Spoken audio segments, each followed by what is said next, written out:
Bismillahirrahmanirrahim. Assalamualaikum warahmatullahi wabarakatuh. Alhamdulillah rabbil alamin. Wa bihi nasta'in ala umurid dunya waddin. Wa ala alihi wa sahbihi wa man tabi'ahu bi ihsanin ila yaumiddin, amma ba'd. Hadirin kaum muslimin muslimat, Bapak Ibu jamaah TV dakwah yang sama dirahmati dan dimuliakan Allah, para muhsinin, orang baik yang diberkahi dan dirahmati oleh Allah Subhanahu wa taala. Segala puji bagi Allah, Rabb yang telah begitu banyak menganugerahkan nikmat kepada kita sehingga kesempatan yang sangat berbahagia ini Allah masih mempertemukan kita dalam kondisi sehat walafiat. Mudah-mudahan kesehatan yang Allah beri terus memberikan kekuatan kepada kita untuk meningkatkan kualitas iman takwa kita kepada Allah Subhanahu wa taala. Salawat dan salam semoga senantiasa tercurah limpahkan kepada junjungan kita Rasulullah Muhammad sallallahu alaihi wasallam, keluarga, sahabat, dan insyaallah sampai kepada kita. Para pemirsa kaum muslimin muslimat, jamaah TV dakwah yang sama berbahagia.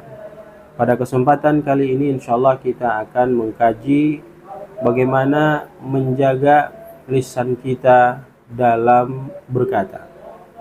Kaum muslimin muslimat yang sama dirahmati dan dimuliakan Allah, perlu kita ketahui dan kita pahami secara bersama bahwa menjaga lisan dalam berkata itu memiliki makna menjaga keselamatan kita dunia dan akhirat. Sekali lagi, ketika kita mampu menjaga lisan kita dalam bertutur kata, maka kita telah mampu untuk menjaga keselamatan kita baik di dunia maupun kelak kita kembali menghadap Allah Subhanahu wa taala. Hadirin, dalam sebuah hadis dijelaskan oleh baginda Rasul Muhammad sallallahu alaihi wasallam bahwa suatu ketika ada seorang laki-laki, dia datang menghadap Rasul Muhammad sallallahu alaihi wasallam. Laki-laki itu tidak hanya sekedar datang menemui Nabi, namun dia berkata kepada Rasul sallallahu alaihi wasallam, "Ya Rasulullah, sesungguhnya si fulan itu dia terkenal dengan banyak salatnya. Dia pun terkenal dengan banyak puasanya. Bahkan dia juga terkenal dengan banyak sedekahnya. Akan tetapi terkenalnya dia juga itu dengan jahatnya lidahnya terhadap tetangga-tetangganya."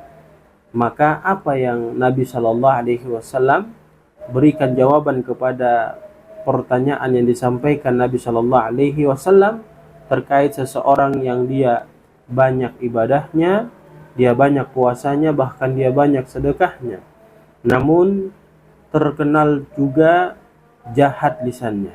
Maka kata Nabi Shallallahu Alaihi Wasallam dalam sabdanya, sungguh orang tersebut kelak di akhirat dia akan termasuk ke dalam kelompok orang-orang yang nanti dimasukkan ke dalam nerakanya Allah Subhanahu wa taala. Ya Rasulullah, kemudian yang kedua, orang itu dia sedikit salatnya, dia sedikit puasanya, dia sedikit sedekahnya, namun dia mampu mengontrol lisannya dari kejahatan lisannya untuk mengganggu dan memberikan ketidaknyamanan kepada tetangganya. Maka Nabi Shallallahu Alaihi Wasallam menjawab pertanyaannya itu dengan mengatakan bahwa sungguh ia termasuk ahli surga. Hadis ini diriwayatkan oleh Imam Muslim. Hadirin kaum muslimin jamaah yang sama dirahmati dan dimuliakan Allah Subhanahu wa taala. Kita tahu bahwa sesungguhnya tak satu pun manusia yang bisa hidup tanpa ia berkomunikasi atau berbicara. Berbicara, kita ketahui, adalah merupakan media utama dari seluruh proses interaksi sosial. Baik buruknya proses interaksi sosial, salah satunya dipengaruhi oleh bagaimana kita bertutur kata. Karenanya, agar apa yang kita ucapkan tidak menjadi bumerang bagi diri kita sendiri, lebih-lebih membahayakan orang lain, baik di dunia maupun di akhirat, kita mesti cermati dalam hal apa kita berbicara dan bagaimana kita bertutur kata. Rasul sallallahu alaihi wasallam mengingatkan kita, innal abda la yatakallamu bil kalimati yanzilu biha finnar ab'ada ma bainal masyriq wal maghrib. Sesungguhnya kelak di akhirat akan datang seseorang itu dilemparkan oleh Allah Subhanahu wa taala ke dalam nerakanya Allah Subhanahu wa taala, dan jauhnya neraka itu antara timur dan barat. Asbab apa? Dia tidak mampu menjaga lisannya. Hadis ini diriwayatkan oleh Imam Bukhari dan Muslim. Kemudian Nabi sallallahu alaihi wasallam menjelaskan kepada kita, man kana yu'minu billahi wal yawmil akhir falyakul khairan aw liyasmut. Barang siapa di antara kita yang dia beriman kepada Allah, beriman kepada hari akhir, maka hendaknya dia berkata yang baik. Kalau dia tidak mampu berkata yang baik, maka bagus baginya untuk diam.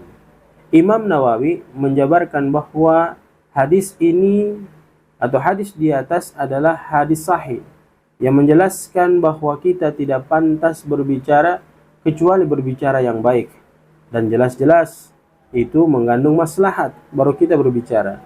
Bila diragukan kemaslahatannya, maka diam adalah langkah yang paling utama dan harus kita lakukan untuk menghindarkan diri kita daripada mendapatkan dosa yang nanti Allah berikan kepada diri kita. Hadirin yang sama dirahmati dan dimuliakan Allah, Rasul Muhammad sallallahu alaihi wasallam sangat melarang umatnya berbicara terkait dengan kebohongan, meskipun dengan maksud agar orang lain itu menjadi tertawa karena mendengarnya. Nabi SAW menegaskan, wailul lilladzi yuhadditsu fayakdzibu liyudhika bihil qaumi wailul lahu wailul lahu. Celakalah bagi orang-orang yang dia itu berkata kemudian dia berbohong supaya orang-orang menjadi tertawa, maka celakalah baginya, maka celakalah baginya. Hadis ini diriwayatkan oleh Abu Daud. Maka hadirin yang sama dirahmati dan dimuliakan Allah Subhanahu wa taala, tidaklah berlebihan bagi diri kita tatkala kita selalu senantiasa melatih lisan kita untuk berkata yang baik. Sebab perkataan yang baik itu memiliki derajat yang lebih utama daripada sedekah yang diungkit-ungkit hingga menyakiti perasaan yang menerimanya. Kaum muslimin, muslimat jamaah yang sama dirahmati dan dimuliakan Allah, Allah Subhanahu wa taala menegaskan di dalam Quran surat Al-Baqarah ayat 263. A'udzu billahi minasyaitonir rajim. Qaulun ma'rufun wa maghfiratun khairum min shadaqatin yatba'uha 'adan wallahu ghaniyyun halim. Perkataan yang baik dan pemberian maaf lebih baik daripada sedekah yang diiringi dengan sesuatu yang menyakitkan perasaan si penerima. Allah Subhanahu wa taala Maha Kaya lagi Maha Penyantun.